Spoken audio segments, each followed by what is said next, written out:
Hi, this is Kaushik Ranchod here, coming to you live with our weekly immigration update.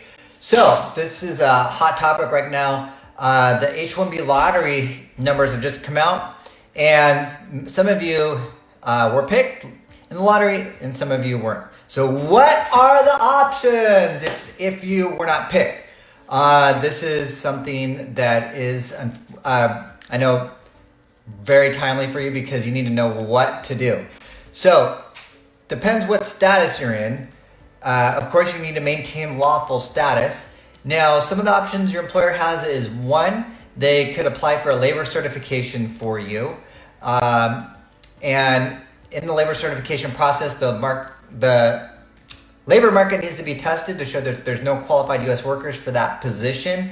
They need to pay you the market wage rate. This is going to take time. It's not immediate fix. So it might be like a year and a half or so for that whole process. It also depends what country that you are from. If you're from China or India, this isn't a good option because it's going to take years. We don't want years for you. So let's look at other options. We're going to talk about other options for you. But back to the labor certification here. And if you have questions, you can reach us at 916-613-3553 or post your question below. So labor certification, after the labor certification is approved, then the employer can file an I-140 petition for you and a 485. If the priority date is current, this can be a joint filing and you can get work authorization. You can apply for work authorization at the same time as well. So this is one option for you. If you are at the very top of your field, you have publications, you have awards, you may be able to qualify for an O1 visa. This is a very good option for you if you are at the top of your field. Also, you need people who are willing to write letters for you as well, who can give specific insights to what you're doing and why you are at the top of the field. I think this is an excellent option if you do qualify. And again, if you have questions, you can reach us at 916-613-3553. Another option, similar to the O1 visa, is the employment-based first preference. That's where you're applying for a green card. It's very similar to the O1 visa, but the standard and the way that they adjudicate these cases is higher, so it's more difficult to get approved than an O1 visa in practice. So my recommendation is you apply for the O1 first, then the EB1. Another option, EB2, National Interest Waiver. This is an awesome option for you if you're doing research that's in the national interest.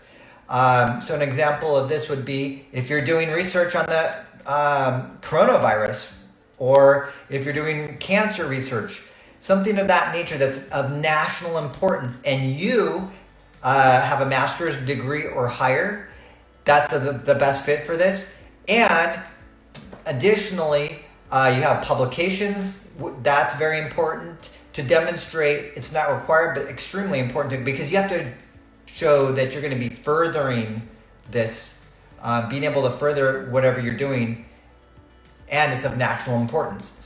So if you qualify for the national interest waiver, this could be a good option if you're not from China or India. Well, depending upon what the priority dates are, it could be a good option if you're from China or India, but it's not going to be an immediate fix. Typically, those countries are backlogged. That's why it's not a good fit.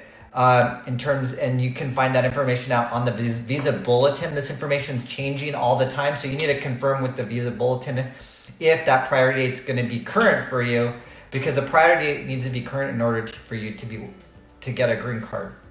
Nevertheless, it is a good idea for you to actually apply for that because there will be a time in the future when the priority date will become current. So there's no better time like the present. Those are three main options that are available to you. Another option could be, depending upon what status you're in, going to school on an F1 visa. That would be another option. So I wanted to give you some options to find out so you know what you can do in this specific situation, because it can be a sucky situation. Let's try to make the best of it. I hope you are doing well, staying safe, and we are here to help. You can call us at 916-613-3553, and we can connect with you over the phone. We can do video consultations. Thank you. Have an amazing day, and talk to you soon. Bye.